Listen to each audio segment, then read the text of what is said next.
ओम श्री शिवाय नमस्तुभ्याम। दोस्तों आपका स्वागत है। दोस्तों आज है दिनांक 30 जनवरी 2024 वार मंगलवार। ऐसे में यदि मंगलवार के दिन पूजनीय पंडित प्रदीप मिश्रा जी के द्वारा बताए गए कुछ आसान उपाय जो कि आप कर लेते हैं तो निश्चय ही हनुमान जी की कृपा आप सभी भक्तों पर बनी रहेगी। हिंदू धर्म में मंगलवार का वार हनुमान जी को प्रिय है। मंगलवार के दिन हनुमान जी की पूजा करने से समस्त कष्टों से छुटकारा मिलता है। मान्यता है कि इस दिन हनुमान जी की पूजा करने से समस्त बिगड़े काम बन जाते हैं। तो आइए जानते हैं मंगलवार के उपायों के बारे में। मंगलवार का दिन हनुमान जी का होता है। कहा जाता है कि इस दिन बजरंग बली की पूजा करने से समस्त कष्टों का समाधान होता है। हनुमान जी बल, बुद्धि और विद्या के दाता हैं। उनकी पूजा करने से बल के साथ बुद्धि मिलती है। हनुमान जी बल, बुद्धि और विद्या के दाता माने जाते हैं। उनकी पूजा करने से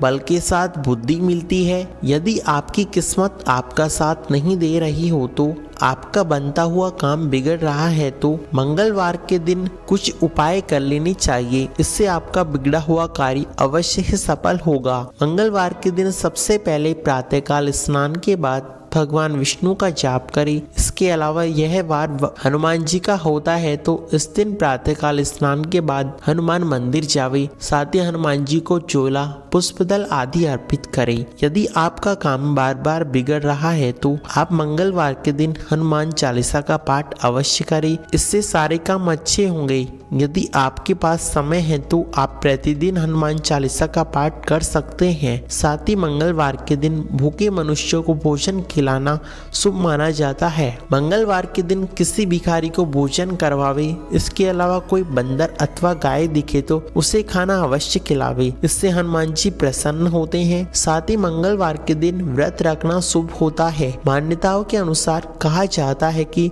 इस दिन व्रत रखने से समस्त बिगड़े काम बनने लगते हैं। साथ ही हनुमान जी को लड्डू बड़ा प्रिय है, इसलिए मंगलवार के दिन हनुमान जी को लड्डू अवश्य खिलावे। ऐसा करने से आपका मन शांत महसूस करेगा। साथ ही किस्मत भी आपका साथ देगी। यदि आपको बात बात पर गुस्सा आता है तो आप मंगलवार के दिन सुबह उठकर स्नान के बाद हनुमान जी की पूजा करें। मान्यता है कि ऐसा करने से धीरे धीरे आपका गुस्सा कम होने लगेगा। इससे आपको खुद एहसास होगा कि हनुमान जी आपके साथ हैं। दोस्तों ये सभी उपाय पूजनीय पंडित प्रदीप मिश्रा जी अपनी हर कथा में हनुमान जी को प्रसन्न करने के लिए बताते हैं। हमारे द्वारा दी गई जानकारी आपको कैसी लगी कमेंट में अवश्य बतावे। साथ ही मंगलवार के उपाय के अलावा आप मंगलवार के दिन मंगलवार की व्रत कथा पढ़े अथवा सुने। इसके सुनने मात्र से हनुमान जी आप समस्त भक्तों से प्रसन्न होंगे और उनकी कृपा आपके साथ हमेशा बनी रहेगी। धन्यवाद।